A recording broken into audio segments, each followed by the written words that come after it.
baby.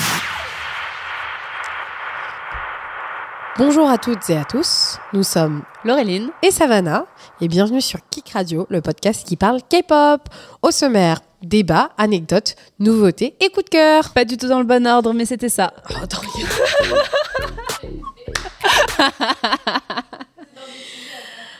Alors, pour suivre notre débat sur est-ce que c'est la fin des The, on va parler du comeback de The Boys. Les boys qui sont juste là.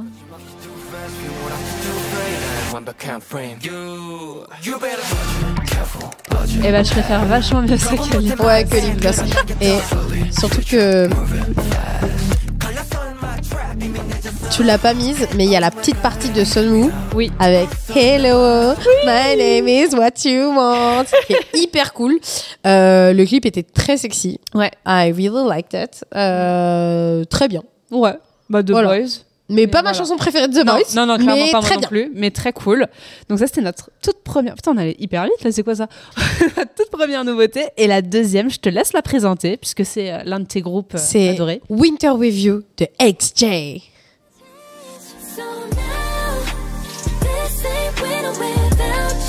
Ah ouais, c'est Without You. Ah ouais? Winter Without Ah, c'est You. Without You. Moi j'ai mis With You, je sais pas. Très winter, très cozy. La chanson est incroyable. J'adore XJ. Bon, tout le monde le sait. Je pense que tu le sais. Mais XJ et la chanson, j'adore parce qu'en fait, je sais pas si tu vois, c'est quoi ce groupe Pussycat Dolls?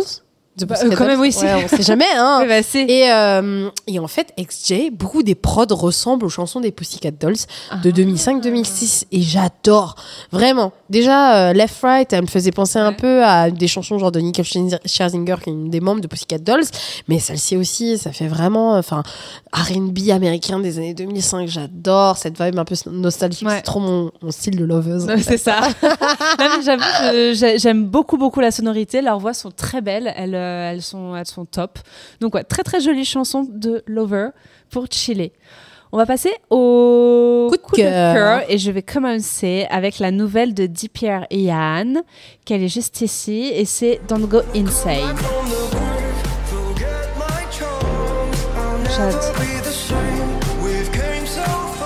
Elle est trop bien.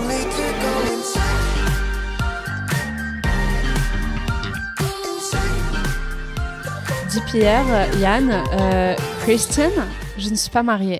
C'est comme tu veux, You chérie. can call me daddy. Ah ouais, alors là, daddy de ouf.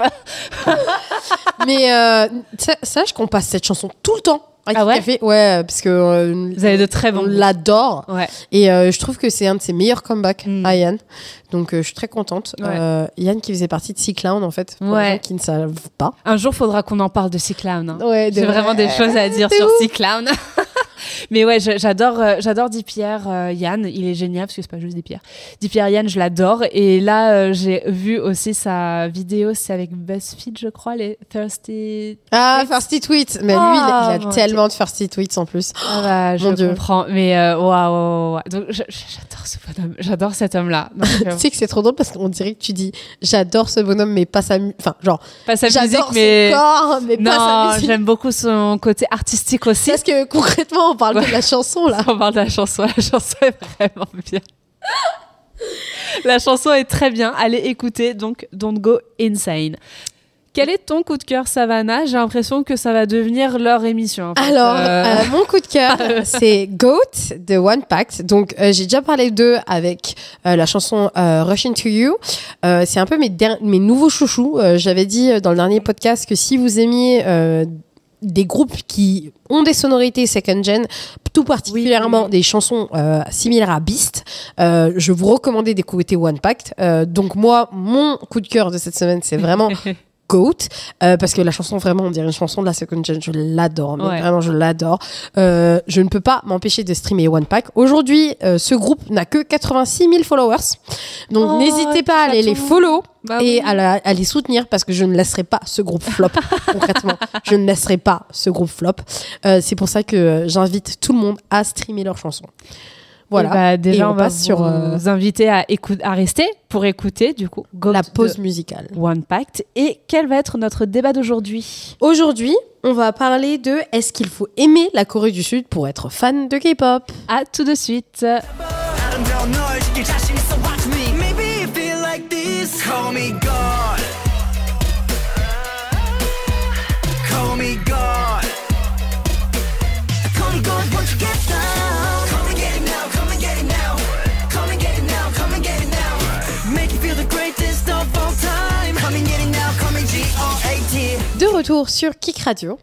Aujourd'hui, on a un petit débat. C'est est-ce qu'il faut aimer la Corée du Sud pour être fan de K-pop? Alors, plus un questionnement. On fait beaucoup de questionnements en ce moment, plutôt Oui, qu'un mais non, débat. Ouais, j'avoue. Est-ce que tu penses que oui ou non? Alors, en vrai, de base, j'ai pris des cours de coréen et je me suis fait 2 copines.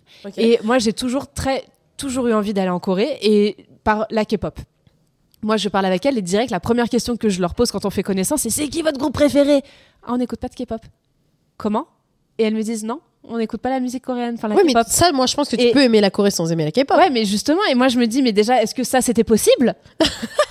Pour moi, ce schéma-là n'était pas possible, ça Mais bien sûr que n'existait si pas. Tu peux Mais aimer la Corée sans aimer la K-pop. pour moi, non. Mais t'es bizarre. Bah non, moi c'était toujours ça. Bah, tu vois, c'est un débat. Voilà. Oui, non, c'est mais vrai. alors. Mais du coup, déjà- ça ne m'étonne pas s'il y en a qui aiment la K-pop et tout, tu vois, mais qui n'aiment pas la Corée. pas la Corée, enfin qui n'ont pas forcément envie d'y aller. Mais j'avoue que quelqu'un qui adore la Corée sans connaître la K-pop, Non, sans être fan de ouais, K-pop. sans être fan de K-pop, Attends, mais donc toi, tu conçois le fait que quelqu'un je sais pas. aime la K-pop mais n'aime pas la Corée, mais tu conçois pas le fait que quelqu'un aime la Corée mais n'aime pas la K-pop? Ouais. C'est C'est pas que hyper bizarre. C'est pas que je Non, mais conçois c'est pas, hyper c'est bizarre. juste que je m'interroge. Ben non, moi je m'interroge pas. Pour moi, t'as le droit de ne pas aimer la Corée et tu as le droit de ne pas aimer. Tu as le droit d'aimer la K-pop et de ne pas aimer la Corée.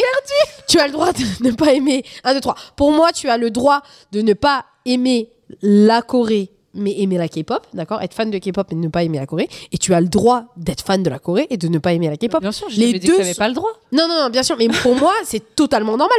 Moi, je prends l'exemple d'une personne qui travaille avec moi, donc Oui. Mathis, que tu as rencontré plein de fois. Mathis J'aime beaucoup adore Mathis. la K-pop, il est dans un groupe de cover, il travaille dans une entreprise de K-pop, et pourtant, il n'a pas du tout envie d'aller en Corée, le pays ne l'intéresse pas. S'il y va un jour, c'est top, mais bon, la nourriture coréenne ne le passionne pas particulièrement, Ah, le moi pays non ne le passionne pas particulièrement, donc pourquoi aller en Corée? Bon, il n'est pas fan du pays, tu vois. Non, mais je comprends. Et même, il regarde pas beaucoup de drama, tu vois, Ouais. enfin... Non, mais ok, c'est juste que c'est vrai que moi qui ai une personnalité vraiment, parce que je suis le centre du monde, il faut le savoir, moi qui ai une personnalité très curieuse, je me dis, j'ai envie de découvrir, j'ai envie d'aller là-bas aussi. tu Non, vois. bien sûr que c'est sympa de découvrir un pays, Oui. tu vois, mais tu peux aimer les mangas et pas être fan du Japon, tu vois. Oh, Ah ouais? Non, mais toi, en vrai, t'es je trop sais bizarre. pas. C'est toi, tu me dis ça. Non, mais, Non, mais je tu sais. réalises quand même que c'est Oui, bizarre. ce je que tu réalise, mais je sais pas. Moi, je me dis que c'est un package, tu vois. dis. Non, mais t'es trop bizarre. Moi, je me dis, c'est trop un package. Mais non, mais tu peux. C'est des trucs complètement différents. Aimer un pays, c'est une culture. Mais je- T'as la manière de vivre, t'as l'art de Oui. vivre, la nourriture, t'as les transports, t'as les films, les dramas, t'as tout. Enfin, t'as tout un art de Oui. vivre autour d'un pays, tu vois. Bien sûr. Mais tu peux ne pas aimer la musique. Tu vois, enfin, un peu comme la France. Les gens qui aiment la France, ils sont pas forcément fans de Julien Doré. Non, mais Eh ben, ils c'est ont bien trop tort. bizarre ce que tu dis. Mais non, mais je conçois, ok, c'est juste que moi, je me dis, c'est surprenant, mais c'est tout, mais je vais pas juger la personne. Non, mais t'as jugé tes copines quand même. Ouais, un peu, Quand tu ouais. as dit, ouais, attends, comment ça, vous Ah. êtes pas fan de K-pop? Après, si, elles écoutent un peu, mais elles sont pas genre super fans de K-pop. Je pensais trop qu'on allait avoir les conversations sur la K-pop, et pas du tout. Ouais, donc Tu t'étais vois, elles, vraiment c'était déçue, vraiment quoi. la culture. Il y en a une qui est danseuse. De toute façon, elles ont déjà participé à Paris Séoul FM. Donc, c'est Maud et Aria. Et en fait, elles sont passionnées par la culture. Il y a Aria qui est danseuse, donc qui a été passionnée par la danse traditionnelle et tout ça. Et c'est vrai que je me suis dit, j'avoue, il n'y a pas que la musique. Mais Tu vois, mais oui, mais moi, c'est trop j'étais dans bizarre. mon esprit, c'était comme ça. oui, mais ce que je comprends pas, c'est que toi, tu comprennes que les gens peuvent aimer la K-pop et ne pas aimer la Corée du Sud, mais pas l'inverse. Ouais, c'est ça, j'avoue. Bah, et c'est normal parce que la K-pop, tu peux aimer que la K-pop qui est un genre musical. Oui. Ça va être des sonorités, des chansons, ça va être des groupes de K-pop. Mais la Corée du Sud, c'est un pays. Ouais, je Et sais. surtout dans des groupes de K-pop, maintenant, par exemple, des groupes comme Black Swan Mm. ou Wavy ou XJ, il n'y a pas un seul Coréen dedans. Mhm. Tu vois, bah forcément, t'es pas obligé d'aimer la Corée en fait. Non, mais j'entends. Mais c'est vrai que pour moi, ça faisait partie du package. Mais zéro, enfin, voyons. Mais trop bizarre que l'inverse, tu ne Ouais, l'acceptes c'est marrant. pas. Mais même moi, je me fais la réflexion aujourd'hui, avec le recul. Et donc, après cette discussion qu'on a, est-ce que tu acceptes que les gens Mais bien sûr que j'accepte. aiment la Corée du Sud, mais pas la K-pop? Bien sûr, maintenant, oui, c'est bon, je me suis fait une raison. C'est bon, ça y est? Ça va mieux. Ça va mieux? Ça va mieux. Non, par contre, moi, ce qui m'énerve, c'est les gens qui sont vraiment, par contre, dans le jugement. Donc, moi, j'ai très envie d'aller en Corée. Je n'ai pas encore eu l'occasion aujourd'hui d'y aller. Et donc, j'ai pris des cours de coréen. Et c'est dans une autre école où, à un moment donné, il faut parler aux autres gens pour les exercices. Ça m'a déjà saoulée. Donc, je commence à parler avec les gens. On finit l'exo. Bon, bah, on fait connaissance. Et la première question qu'ils te posent, les gens, c'est: est-ce que tu es déjà allé en Corée? Et j'ai: ah non, je suis pas allée. Quoi? Bah. Mais jamais de ta vie! Mais t'attends quoi? Et je suis là à dire, déjà, tu m'agresses pas, en fait. Et donne-moi la thune, donne-moi le temps. Arrête de me juger comme ça. Et ça, par contre, ça m'énerve. Et j'ai encore eu ça il y a pas longtemps. Ah bon? Avec une très jeune étudiante qui est mignonne comme tout. On était en train de discuter pour son mémoire. Et en fait, sur donc la K-pop, la Corée et tout. Et à un moment, elle me dit, mais voilà, moi, j'étais en Corée il y a pas longtemps. Et je suis là, ok. Et je me suis dit, putain, elle va me poser la question. Et là, elle me dit, mais de toute façon, tu y es déjà allée? Ah non. Quoi? Et j'ai dit, oh putain, non, me dis pas ça. C'est trop bizarre que les gens soient judgmental. J'ai dit, bah, je suis au courant, oui, qu'il faut que j'y aille. Ouais, je sais. Et en fait, ça m'énerve par contre, tu vois. Ouais, mais surtout qu'en plus, je comprends pas cette fascination qu'il y a pour les gens de dire, ah, pourquoi t'es pas allé? Enfin, on s'en fout. Et puis c'est surtout, tu connais pas ma vie, en fait. Bah ouais, enfin, grave, t'as pas eu l'occasion pour l'instant. Bah ouais, il s'est passé des choses. Et exactement. tout, genre, j'ai un background, ok, vous savez pas. Mais juste, laissez-moi le temps, tout va bien.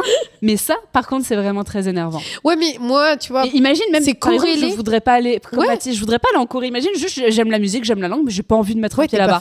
Voilà, j'ai pas envie de mettre un pied là-bas, juste ça me fait gaulerie d'apprendre la langue. Ce qui est bizarre, mais ok. Non, ce qui est totalement normal. Tu peux être passionné d'une langue sans vouloir aller vivre dans le pays. Ou aller dans le pays. Vivre, voilà, mais aller dans le pays. Mais bon, du coup, le fait qu'il y ait ce jugement qui arrive, là, j'étais, oh, calmez-vous.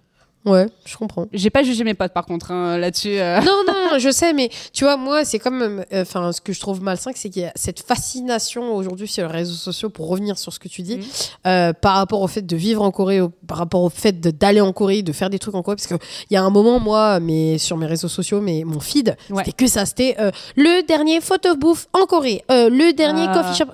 Mais en fait, je m'en fous. Mais je vis en France, en fait. Il y en a qui. Et mais c'est quoi? C'est des touristes, des Français qui vont là-bas et qui disent. Enfin, tu sais, des comptes Insta, tu vois, de foodie et tout. Et je trouve que, tu vois, maintenant, enfin, il y a 20 ans, on avait cette fascination pour le Japon, où c'était Japon. Et maintenant, c'est vraiment genre Corée et tout. Et limite, tu vois, t'as que du contenu sur ça. Même t'as plein d'influenceurs connus, tu vois, Just Riyad, Lena, qui vont en Corée du Sud pour faire du contenu là-bas, tu vois. Et ce que je critique pas, et c'est trop cool qu'ils fassent découvrir la culture coréenne à un public français, et c'est trop bien.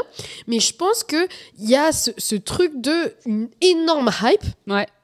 Mais qui est trop, je trouve, tu vois. Ouais, non, mais je suis d'accord. Genre, j'avais vu un. En fait, il y a plein d'autres pays qui sont trop cool, tu vois. Oui. Et là, récemment, je suis tombée sur plutôt des TikTok qui mettent en avant la Chine, et j'ai trouvé ça trop cool parce que ça changeait un peu. Enfin, il y a plein d'autres pays que tu peux visiter, tu vois, l'Italie, la Chine, tu vois, l'Allemagne. Enfin, t'as tellement d'endroits super beaux. Genre, s'il vous plaît, ne mettez pas mon feed qu'avec un seul pays, tu vois. Mais il y avait un moment, je te jure, j'avais que des vidéos sur ça.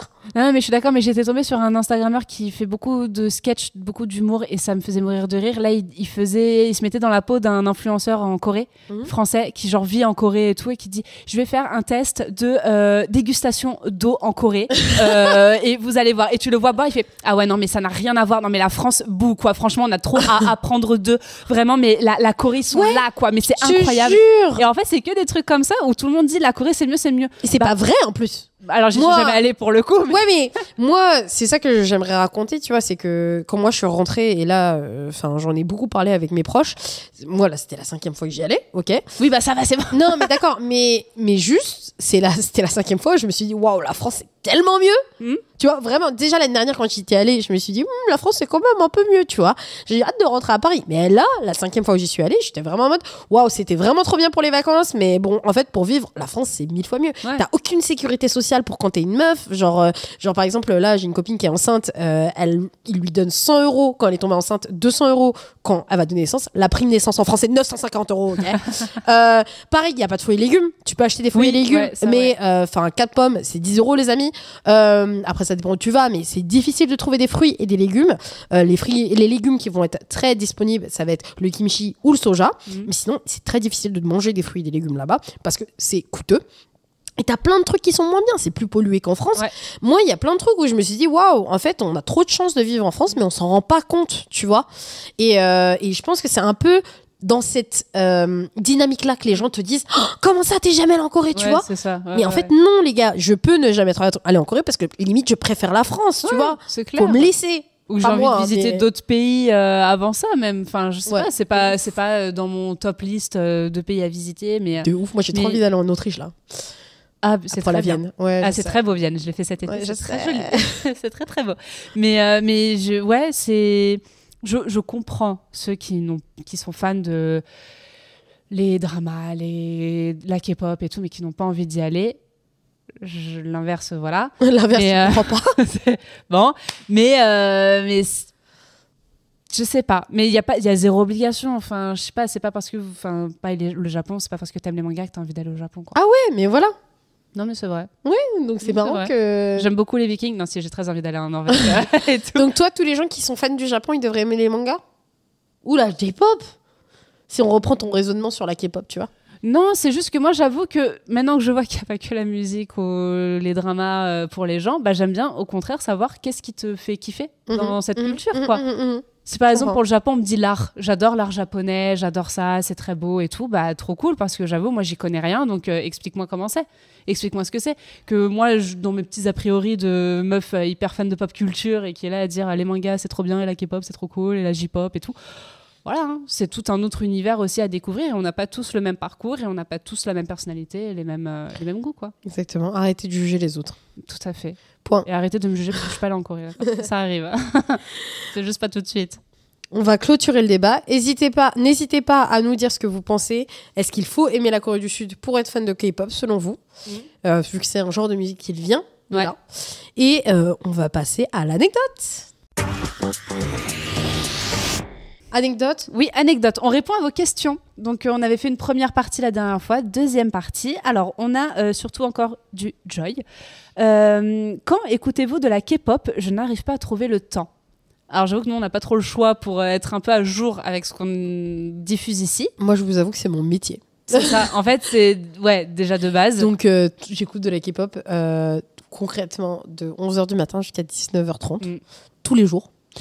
Donc voilà, j'ai pas trop de... S'il y a une nouvelle chanson qui sort, bah, elle va être dans la playlist de Kick Café, donc forcément je l'aurai écoutée.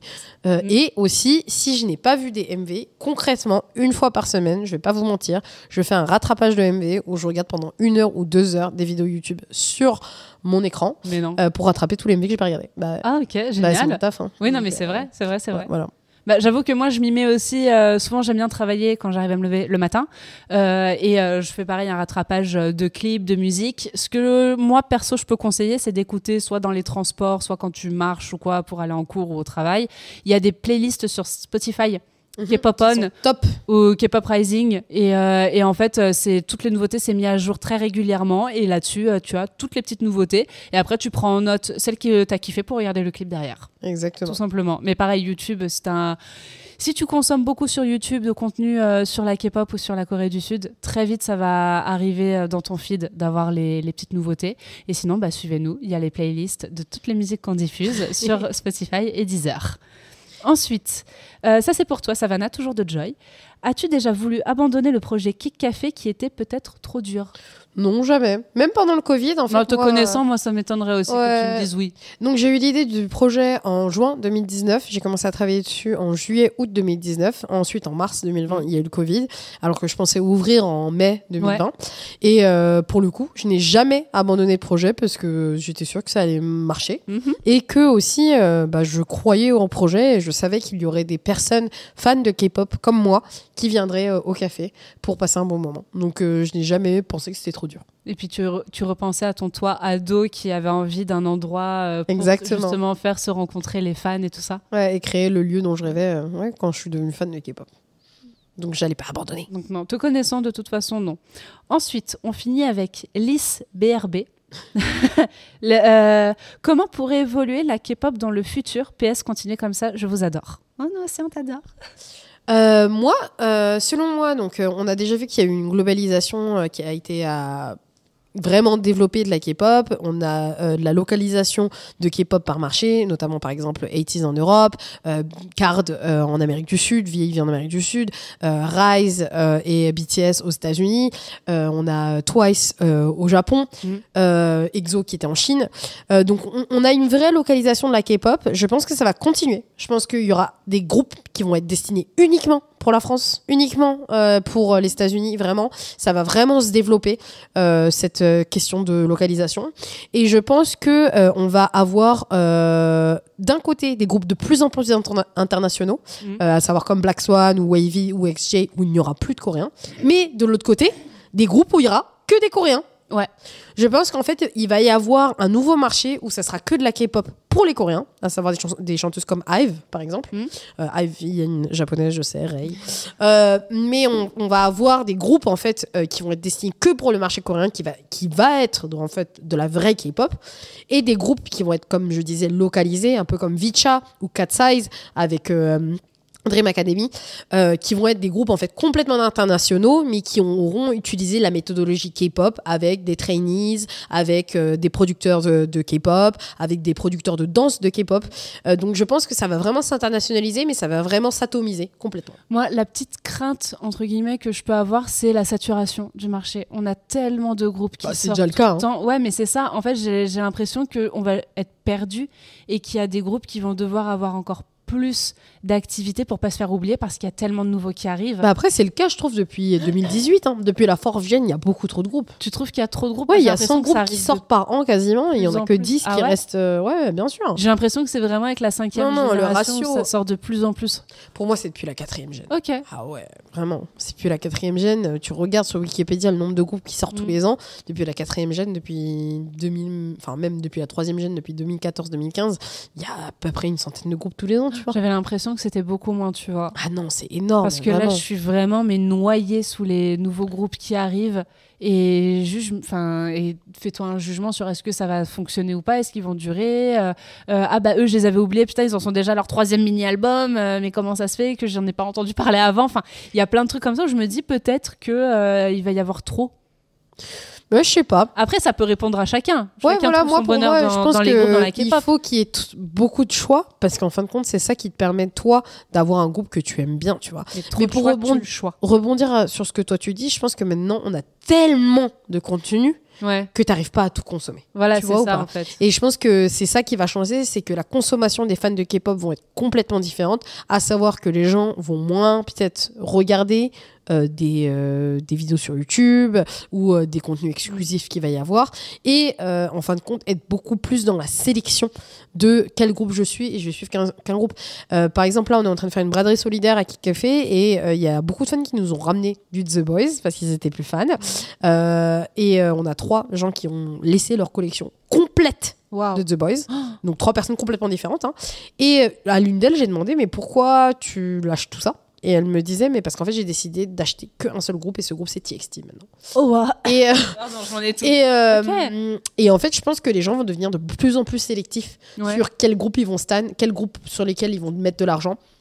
Et il va y avoir une vraie sélection, vu qu'il y a tellement de groupes, en fait. Parce que tu peux plus tout stan, en fait. C'est ouf, parce que moi, pour le coup, j'ai vraiment du mal à comprendre ce concept de ne plus être fan d'un groupe. Moi, je comprends totalement. En même temps, si ils changent de direction musicale, si le contenu te paraît moins drôle qu'avant, si les albums sont moins attractifs pour toi qu'avant, la title, elle t'a pas plu, je comprends. Ouais, après, il y a eu plein de groupes où j'ai été un peu, genre NCT, tu vois. Il y a eu des title tracks où j'étais un petit peu déçue, voilà, où ça m'a pas plu, mais c'est pas pour autant que je vais dire je ne suis plus fan d'eux, tu vois. Et je lâche mes albums. Non, clairement pas, j'en ai pas. Mais en effet, je me dis, non, j'ai pas envie de lâcher les albums que j'ai achetés parce que c'est quand même une période que j'ai beaucoup aimée, un album que j'ai beaucoup aimé. Donc j'avoue que j'ai du mal avec ce concept de ne plus être fan. Moi, je comprends. Il y a plein de groupes qui n'existent plus, mais je suis toujours fan, tu vois. Je vais pas dire je suis plus fan d'eux parce qu'ils n'existent plus, je passe à autre chose. Bah non, je comprends en vrai. Tu peux ne plus être fan d'un groupe? Moi, j'ai du mal à comprendre Je suis trop fidèle pour ça. Oh, waouh. Je suis trop fidèle, mais avec plein de groupes, tu vois. Ok. Et j'ai du mal, moi, à me séparer comme ça d'un groupe, d'une histoire presque de ma vie. J'ai un peu de mal. Une Donc ça me histoire fait... de ta vie. Mais oui, mais ça me fait mal, là, du coup, de me dire qu'ils ont lâché toute leur collection, quoi. T'imagines le temps, l'argent qu'ils ont investi dedans? Je comprends. C'est ouf. Moi, je comprends vraiment. C'est dingue.